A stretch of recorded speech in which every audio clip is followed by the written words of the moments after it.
Okay, today we're going to be talking about the penultimate boss of the Venomous Abyss raid, the Coiled Altar, otherwise known as Zul'jin, with his buddy Malakras. And let's just get right into it. The fight starts immediately with the boss casting Fangs of the Crucible. This spawns two giant green puddles on the east and west side of the room. It's always on the east and west side. These puddles are persistent. They shrink over time until they go away, and then he'll cast it again. The next time he casts this ability, they'll be bigger. And on the fourth cast, they're going to cover the entire room. So it's basically the enrage of the phase is getting four of these, covering the entire room, and just wiping. We probably aren't going to have to deal with that on Heroic. It's probably going to be a bigger deal on Mythic, however. Immediately after these are summoned, there is a mechanic called Toxic Deluge. This starts putting green swirls on the ground, which are these orbs. These orbs can be walked over and picked up. You can see right here behind, there's a guy with a green swirl or green circle around him. He's holding one of the orbs. The way this works is that as soon as you step on it, you get a AoE circle around you. It shows another ring that's closing in around you. You can see it here. That's the drop timer that's visualized on the AoE. As soon as that circle closes in on you, you drop it. There's no extra action button to drop the orb. It's on a timer based on your then you can visually see that by this circle. So as soon as it closes in on him, it drops. The way this mechanic works is you want them all to get grouped up in a single place. Oh, this is likely going to be in the middle of the room, at least for Heroic. And these will be hit by the tank frontal called Sever, and it clears them from the room. If they aren't cleared from the room, they will eventually explode, putting a dot for each one still around on the entire raid. So that is the main mechanic of the phase. The main gameplay loop of the phase is picking up these orbs, grouping them together, and hitting them with the frontal. Obviously, you have these axes flying around the room as well. It's not specifically called out in the raid plan. However, in P this is only in P1. It's just a little bit more area denial. Is these axes that are flying around. Just make sure not to get hit by them. So yeah, that is the main gameplay loop of the phase. The mythic change for this phase is that there's going to be some of the orbs are going to get turned into these purple ones with these big purple circles. These can never overlap with one of the small orbs. If they do, it causes the whole thing to blow up for 20 stacks, and we wipe. So you're going to go about the phase a little bit differently. Holding these purple ones does way more damage to you, so it's probably going to be a tank that's picking these up, or someone with a heavy defensive rolling. You'll likely put these two of them in a spot. I have it only showing one here, and then you would like surround it with the green ones. But it's very important that the green circles never go into like the actual purple AoE can never overlap the actual orb, or else it'll just explode and wipe the raid. That's the Mythic mechanic. Obviously, Mythic is going to be kind of a black box that we don't have a great idea on how it's going to function. It wasn't really functioning super well in PTR. Most groups just saw like the beginning of the second phase. No one really saw the intermission or P3 from at least that streamed. So yeah, we're mostly talking about heroic mechanics here. Right after the first set of orbs is dealt with, you're going to get this Guillotine cast, which is a large raid soak. It puts a debuff on anyone who soaks it, so you have to have two groups that are assigned to soak like the first Guillotine and the second group on the second Guillotine. When this is soaked, it puts a giant AoE indicator on the ground, and you're going. This is a great spot for a gate. You would gate out, and then it just blows up like that. The phase basically repeats after this. You're just grouping orbs, hitting them with frontals, getting in the guillotine. Will likely be phasing after the second or third guillotine cast. An important thing to know about this phase is that any orbs that are left remaining on the arena when you kill Zul'jin, so killing Zul'jin is what causes the phase transition. Any orbs that are left will explode when he dies. So there is likely going to be a scenario where we need to hold DPS for the next tank frontal to clear some orbs before we phase. So definitely keep an eye out for that. If we're like just getting a spawn and the boss is at like 5%, definitely call for a hold damage until we can clear some of them from the arena so we don't just wipe when the boss hits 0. As soon as the boss hits 0, you're going to see Malacrass spawn in the middle of the room. He will immediately start the phase with a cast called Dread March. This causes 3 players to get MC'd and walk towards the edge of the room to jump off. This is very similar to the Jailer MC mechanic. They can be fully CC'd, and they just need to be DPS down. The Absorb Shield on them needs to get broken in order to break the MC. As soon as the MC breaks, each MC player spawns 2 ghosts, so there's going to be 6 ghosts total. These are called Manifestations of Dread. Now, the way these work is it's kind of like Weeping Angels from Doctor Who. If you look at them, they stop moving. Each one fixates a player, a random player, and looking at them causes them to stay still. To get rid of them, the tank has to hit them with the frontal, just like the orbs in P1. So likely what we're going to be doing is looking to group these up into the middle of the room, just like the orbs, and then turn the frontal on them so that they all get cleared. If one of the ghosts touches you, it will MC you, and you'll start walking off the edge, and you will spawn 2 more ghosts when you get broke off. So it is very important that you never let your ghost touch you. You're always aware of where it is, because if you let it touch you, it likely is going to screw us for the rest of the fight, because we just have 2 more ghosts we have to deal with on a separate timer.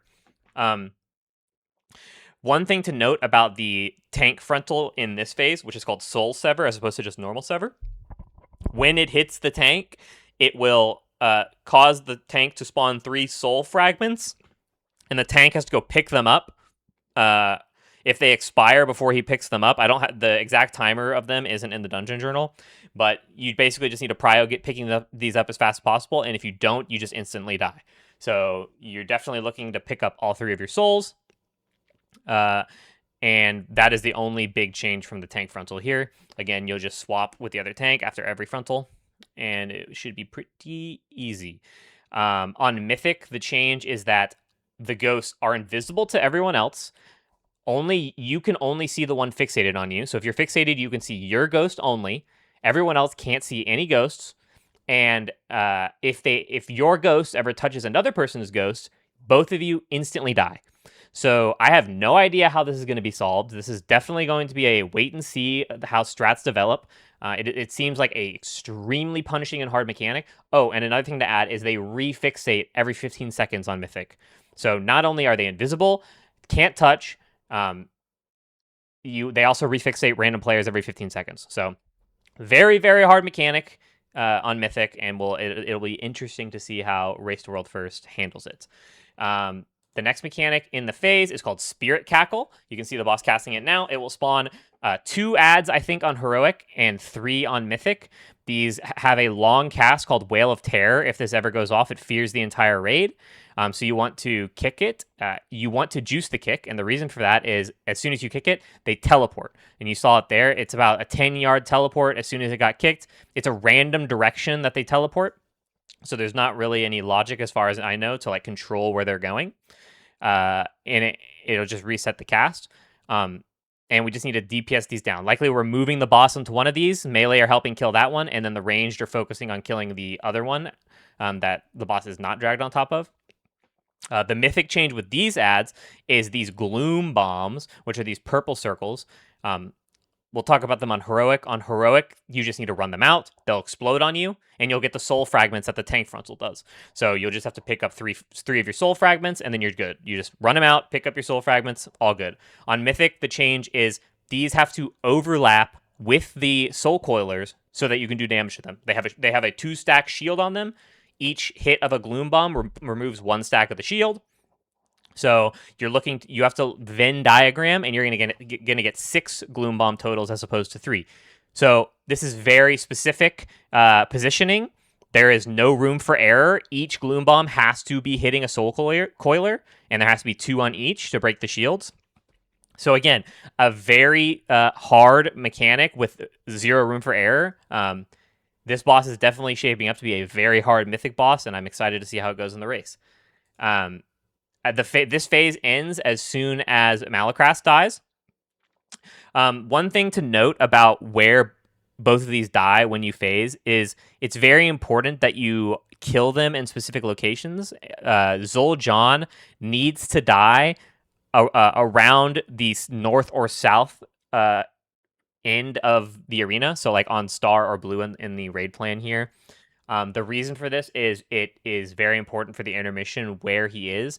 You want Malacras to also die near where he died, not directly on top of him, but kind of off to the side a little bit. As soon as Malacras dies, it triggers the burn, which is basically Malacras will go invincible and start resurrecting Zul'jin. Zul'jin's health will start going up at 2% per second. Zul'jin is also taking 100% increased damage here, but Malacras is invuln. So we don't want Malacras stacked right on top of Zul'jin because there are a lot of classes that do automatic cleave that nerfs their single target damage. So we want him to be separated a little bit just so we're not, screwing over some classes just because there's an immune mob on top of our burn mob. And we're focusing Zul'jin this entire phase. The only big mechanic that happens during this intermission is that there will be these ghosts, these like tealish ghosts that are moving in towards Zul'jin. If they ever touch Zul'jin, they heal him for 3%. So we do not want these touching the boss. You just walk into them to soak them. They do pretty hefty raid damage. You can see how much damage we're taking as a raid here.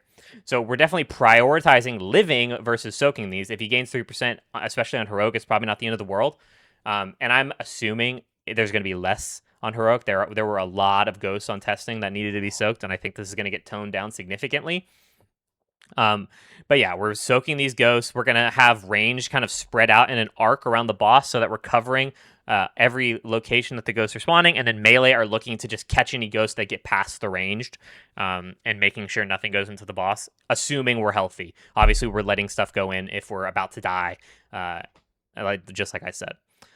As soon as the phase ends, Malacras will become targetable again, and the timer on the phase is the spirit binding, or soul binding. As soon as the soul binding channel ends, the intermission ends and the burn on Zul'jin ends, and this starts phase 3. Phase 3 is a combination of phase 1 and phase 2 mechanics. It is going to be, even on Heroic, very much a dance, dependent on the order of mechanics. Now, we have kind of a good idea of how this is going to work, at least from PTR. We've seen there were a couple guilds that saw pretty far into the phase, so we can kind of theory craft a general strat, and we'll probably have to fine tune it and tweak it based on what we see during live. But as you can see, Zul'jin just finished the burn. He's immediately going to start channeling Defilement of the Crucible. This is similar to Fangs of the Coiled Altar.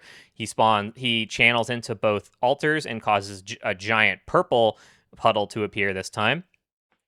This is why it's important that we need the boss to be on like X in the video, but star or square in my raid plan, because we want him to be out of this puddle when he spawns it, so we can keep Malacras on top of him. And it's also important for the mechanic afterwards. As soon as he finishes his channel, there's going to be some orbs that are spawning. These orbs need to get grouped up into the middle of the room. The reason for that is it's just going to work out well for us based on the movement of the phase, that all of the orbs are just centered. We're getting those grouped up as much as possible. It's likely that this first guillotine, so this guillotine's about to come out, this is the same as guillotine from phase 1, is going to be mostly melee because we were having ranged just gather up all the balls and put them in the middle. As soon as this guillotine goes off, we're gating.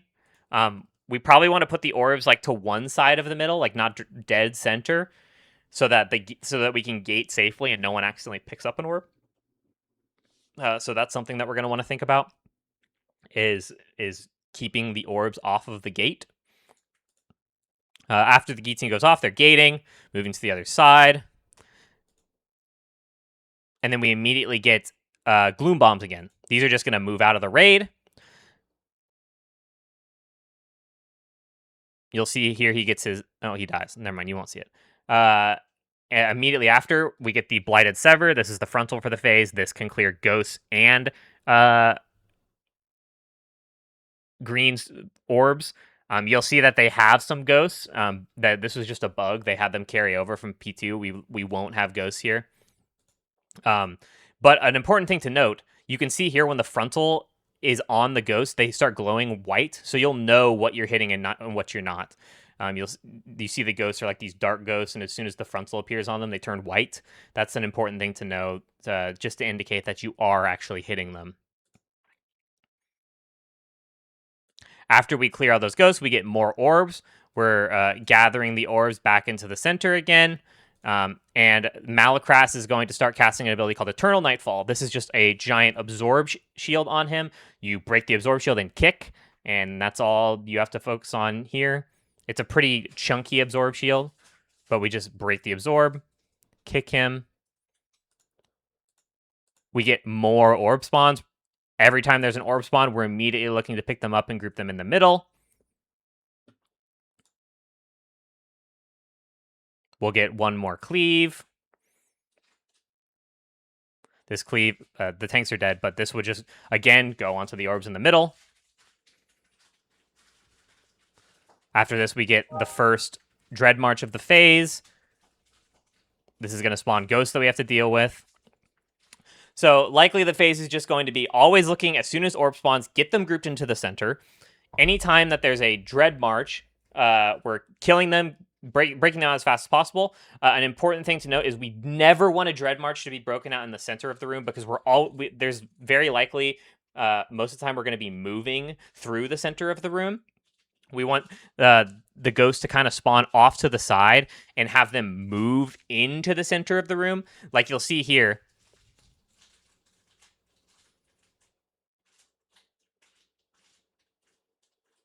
You can see the ghosts like are already dead center, and we're getting a guillotine. This makes it a little awkward. Since the ghosts are here, we can't go like straight through the middle. We have to go around. We want the ghosts to eventually end up in the middle, but if you spawn them in the middle, it makes it really hard to keep them there for the whole phase, because there's so much stuff going on, right? You want them to spawn outside of the middle and guide them into the middle by the time the cleave happens, and you'll have more time to do that if you spawn them outside of the middle.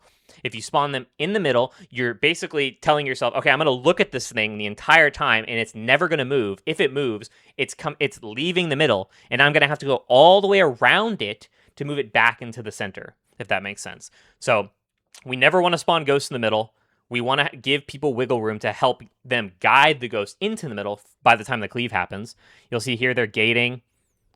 They get another gloom bomb. The gloom bombs basically happen after every guillotine. These just get brought out. And then we get another sever cast here. And we would be looking to point that at these orbs and ghosts.